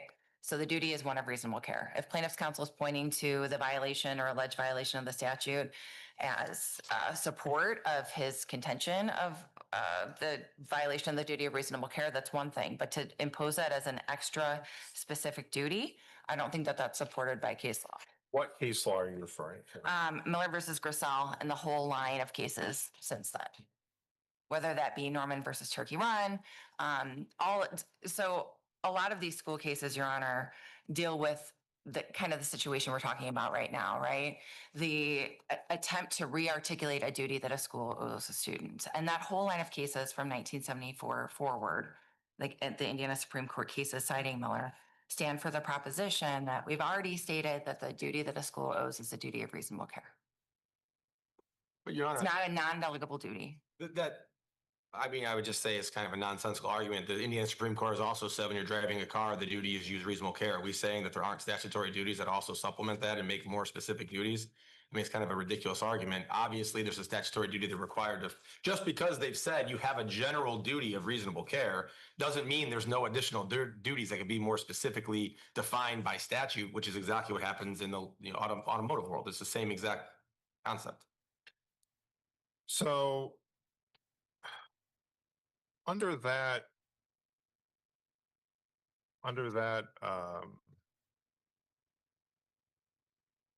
position,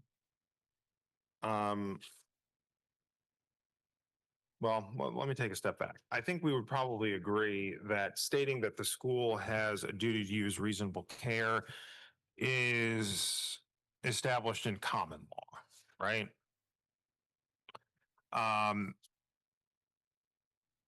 Under that position, then is the legislature never able to define any additional, I don't want to even say additional duties, or to better define what that duty is? Like, then what is the point of the statute? Your Honor, if again, if plaintiff's counsel wants to point to the statute as evidence of violation of the duty of reasonable care, that's one thing. But to say it's an independent additional duty, I don't think is supported. Okay, fine. I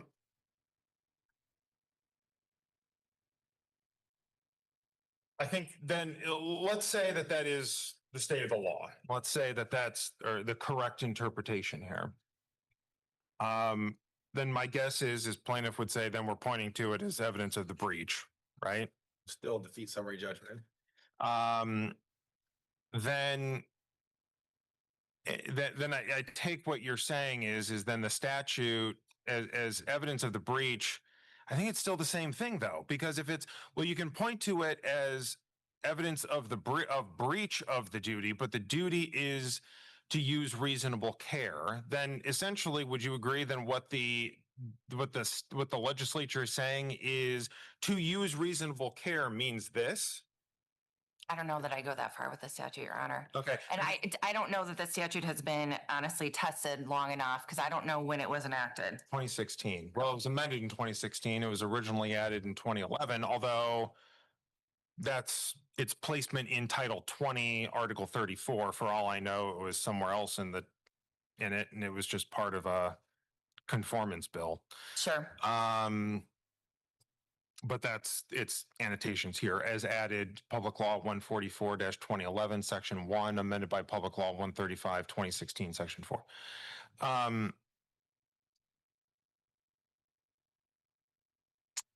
Regardless, let's say, okay, fine, it's evidence of the breach.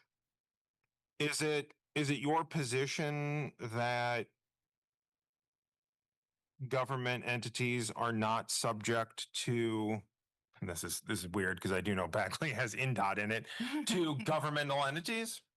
Right? I mean, Bagley stands for the proposition that there are certain things that even if there's an independent contractor, that principle can't just delegate away. Mm-hmm. Right? They can make part of that contract with the subcontractor that they also need to do that, but that the contractor itself is still liable, and I should say responsible for fulfilling that duty. And if something happens, then they can still be held liable under that theory of a non-delegable duty. So I take it your position is that case or that theory doesn't apply here. Correct. I mean, it's our position that the actions of Gonzalez. Well, but that's not couching it in the actions of Gonzalez. right? That's the interesting thing about Bagley is it's not a vicarious liability theory. It's a direct negligence theory, right? And essentially the direct negligence theory is you, contractor, had a non-delegable duty. You didn't fulfill your obligations of executing that duty and fulfilling that duty. This happened over here. You're also now responsible. I don't see it as a vicarious liability theory. I see it as more of a direct negligence theory.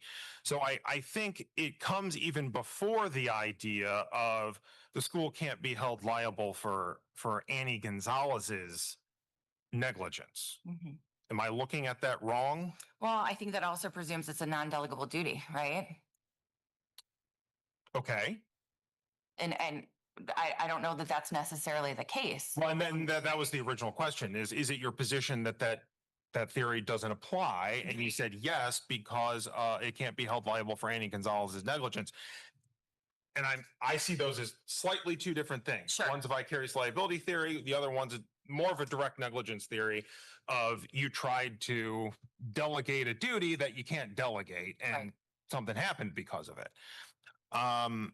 So your position is it's a delegable duty. Absolutely. Why?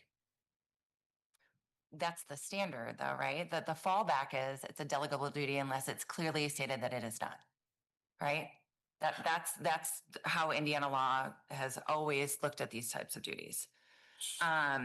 So I know that in cases, for example, there have been arguments made about transportation, right? That transportation of students is a non-delegable duty. There's case law out there that says no, because the statute doesn't specifically say this is a non-delegable duty by the school corporation. That the school corporation can delegate the duty to for example, to a third-party contractor to drive school buses. And if that school bus driver is negligent, the school is not liable for the negligence of that school bus driver. There isn't a statute that imposes liability on the school for anything related to that like there is in this case. I mean, the difference being here is the legislator has specifically spoken to it. As it says in the Shad Mine case, and that's of course against the state, it says in Indiana, the legislator has specifically charged the county supervisor with the supervision and the maintenance and repair of all roads within the county. I mean, the idea is the exception is where by law you're charged with the duty. If creating a statute is not by law at this point, which is where we're going. It seems like they're getting so far afield. I don't. What else could it mean if you're not charged by law? A statute would be by law what you're charged with doing, and it was specifically. It's directly out of the case. When the legislator speaks to a specific duty, you cannot delegate it. But the legislature does provide the specific duty of transportation of students. It's in the statute. So, let me ask you this. You talked about a case about transportation of students. What case is that?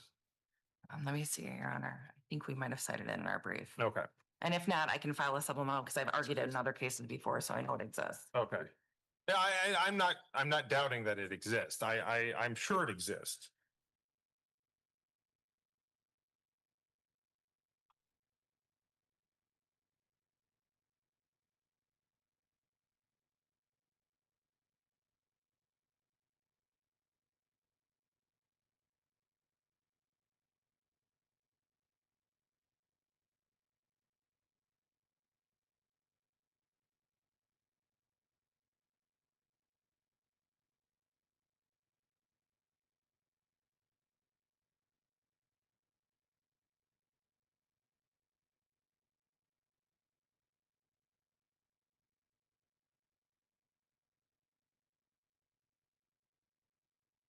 Can't have a live stream without a little pondering going on, guys.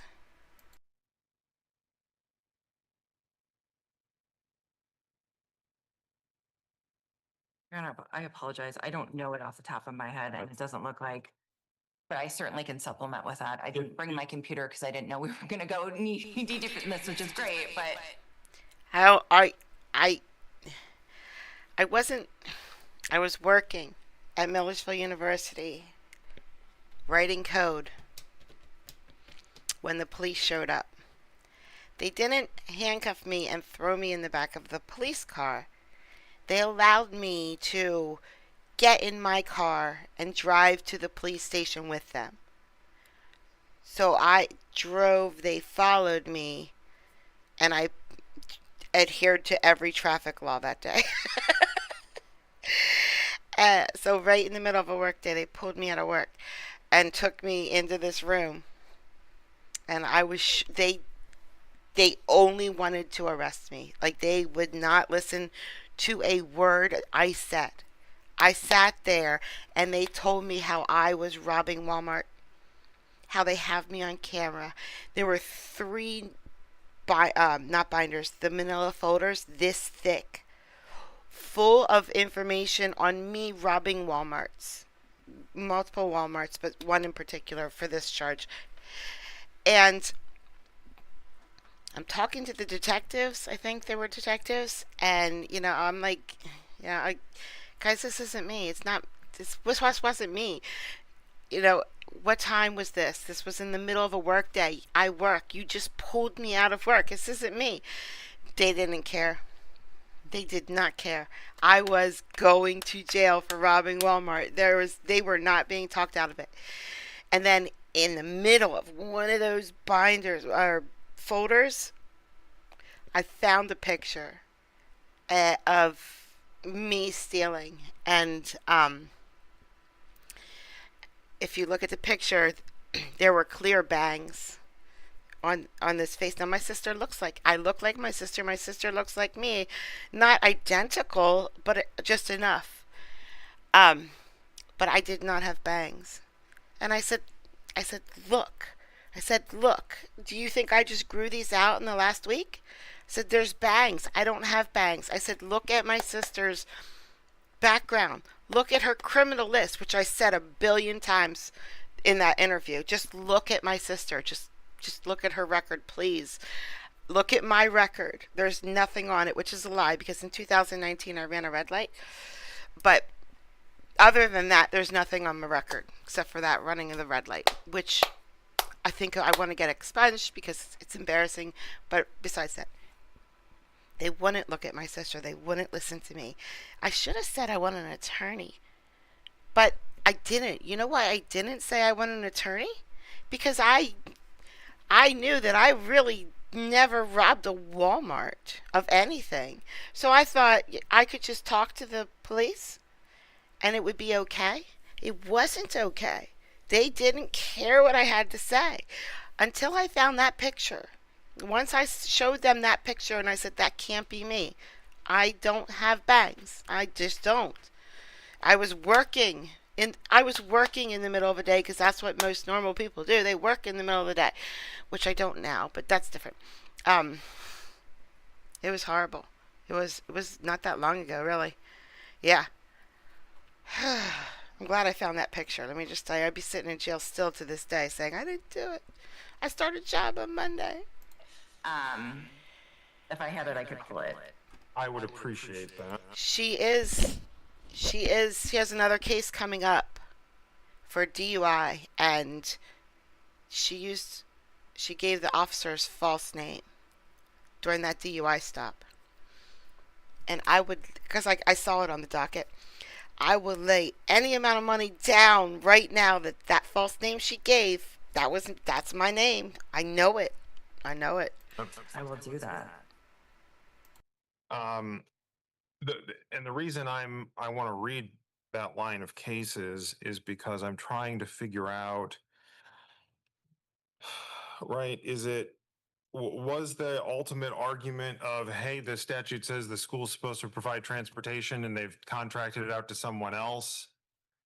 I mean, in the case that, and if you don't remember, then that's fine. But did someone get injured? Was it an injury case? So I don't want to misrepresent this to you, but I will tell you that I had a similar case where it was an injury case. It was out of maybe St. Joe County, and we filed summary judgment on an appellate court case. Same situation where the student was injured. claimed it was the liability of the school because it was a bus driver. The school owed a non-delegable duty because schools are charged under the statute, right, to provide school transportation. And we received summary judgment on that because it was a third party under this Section 10 of the Tort Claims Act. And the other argument that plaintiff made in that case, of course, was that the Motor Carrier Safety Act also provides a non-delegable duty and the school bus is a motor carrier safety. But in any event, I can absolutely pull that case. Yeah, if you could. I actually have the case in front of me, and just for clarity, the school was not charged with the duty like they are here.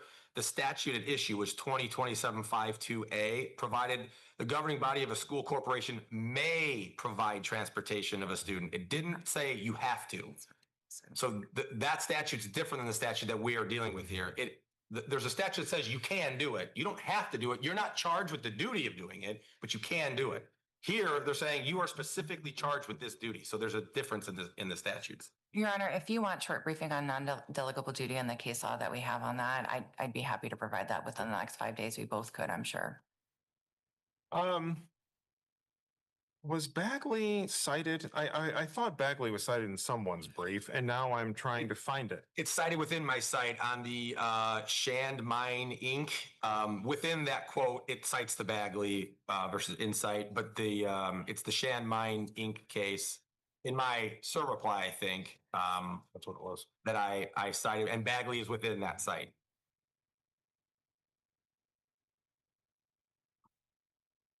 Of course, Bagley was the one that created sort of the rule and the exception. The Shand Mine case is interesting because it's the one that actually applied the exception, saying, "Hey, there's a statutory code right here. You can't delegate this," and that's what we have in this case. There's a code section directly on point that charges Portage with the duty to deal with a concussion, and they didn't do it.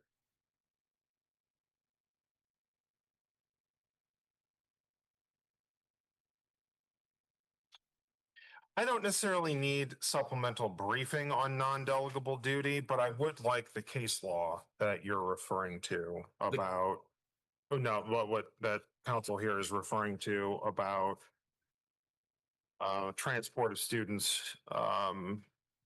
I could give it to the court. This is what's cited here. It's the Jacks by Jacks case. That's not the case I'm talking about. Okay.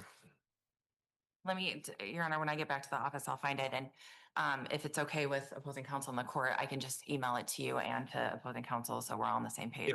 If it is a different, I guess if it's a different case that I have, because this is the case she cited, which is about transportation of students for whatever. If this is a case cited in her briefing, if it's different than this, I guess I'd like an opportunity to distinguish it or whatever needs to be done. But this Jacks by Jacks was cited by her. This is a case where they're talking about transporting children, and there is an independent contractor. Importantly, in that case, they didn't make an argument that there's an apparent agency, though. So, that also, to some degree, I know I kind of enjoy the, conversation about all this, but at some level, I would say that this is almost irrelevant in light of apparent agency. Like, what really distinguishes this is they're saying, in this case, there was no argument about apparent agency. Because there's an argument about apparent agency, summary judgment has to be denied anyway. There's a lot of layers here, right?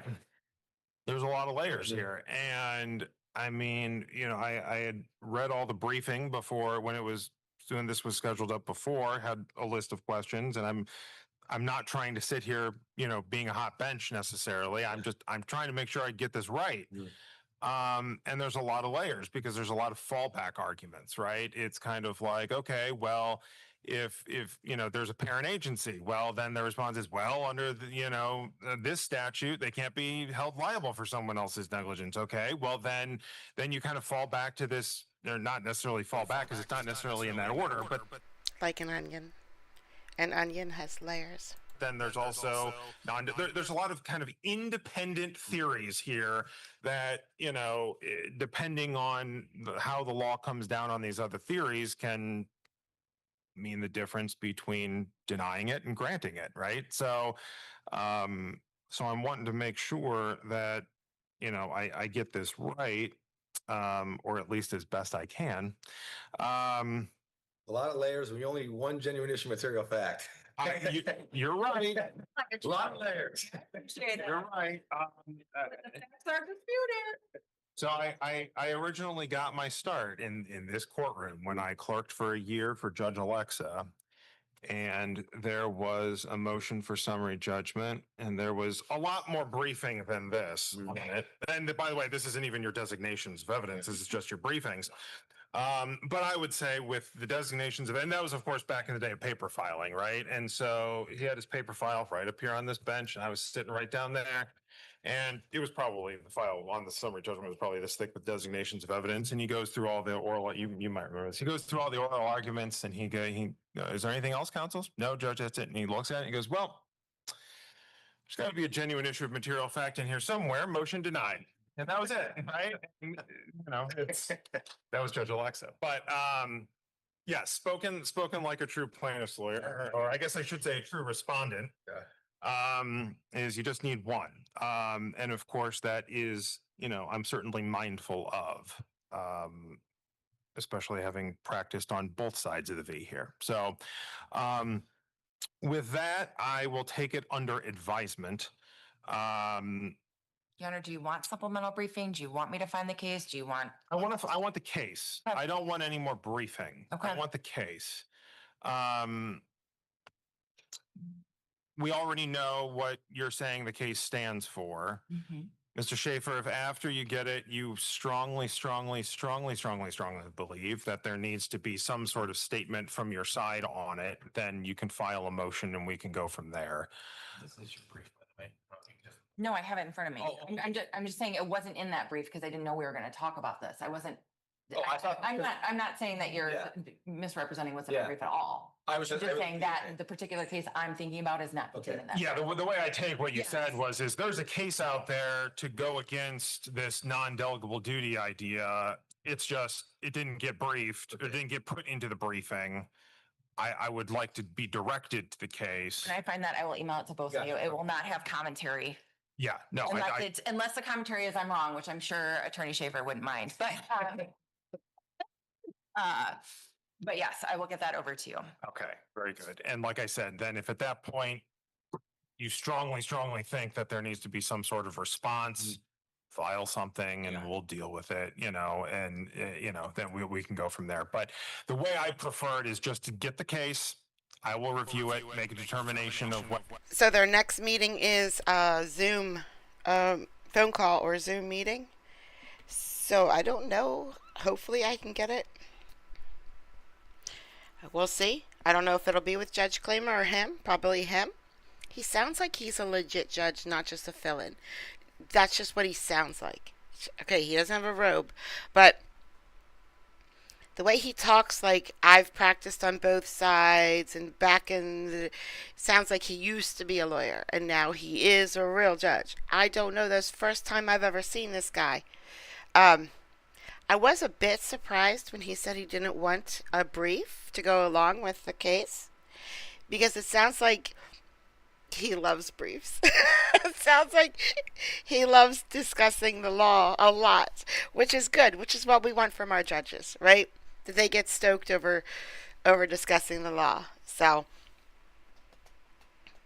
I don't know. We'll see. I don't know how I feel about this one. I'm not going to offer my opinion one way or another on whether the school is liable because she got hurt in sports. The first time, definitely not. Second time, after she's had a concussion, it gets a little more sticky. It does, because, we want kids to play. We do. We want kids to play and get hurt and scrape their knees, but not their brains. Yep. True. I just wish he would have had a robe on. And you know what's funny? I'm racking my brains to think, does Judge Claimer wear a robe? I really think he does, but I'm wondering if my brain is just dressing him in a robe when I think about him on this bench. You know what I mean? I think he does. I think Judge Claimer does wear a robe. We've seen him a bunch of times.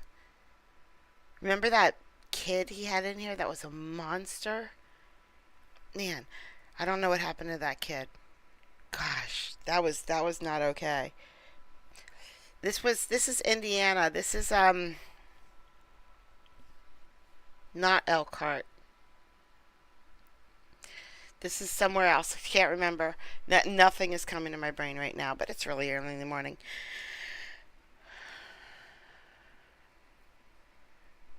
No, they get to choose. So, okay. Yes, Mel, you're right. If she has a concussion and they let her play, that's wrong. But if she had a concussion and she got treatment and she's good and then they let her play, I mean, I guess it all depends what's in the medical records, right? How long ago was the concussion? How serious was the concussion? Did the doctor say she could play again? I don't know. I don't know. I don't wear a robe. Oh, yeah, I do. I have my TARDIS robe. I have my Doctor Who robe that I love. I miss him. I miss Judge Fleischer a lot. A lot. Yeah. So that nails it. That's 2 days in a row. Tomorrow we are going to play the stream I have on Patreon. I have some old Judge Fleischer uploaded on my Patreon, which is free. You don't have to pay. It's not. But if you wanted to see some streams that I don't think, they might be before everyone started streaming him. So this was back before all the hype. You can see some on my Patreon. I'm gonna wear it tomorrow, CJ. I'm gonna wear my it's a TARDIS, and it's thick. I mean, it is a thick robe, and it's durable, and it's sturdy, and it's so good. So yeah, tomorrow's gonna be all Judge Fleischer. I'm just gonna do that docket for tomorrow's live stream. Unless today's Thursday, so it's Mental Health Court Day. If Judge Blanco has a on point docket today, I'm showing that tomorrow. Even though I'm the only one who shows her, so I can sit on it forever. I'm not good at sitting on content, so we're either going to do we're going to do one of three things tomorrow: Judge Wolf, Judge Fleischer, or Judge Blanco. Maybe. Thank you guys for coming out. I really, really, really appreciate it. You should be directed to OJ, so I'll see you all real soon. Bye, guys.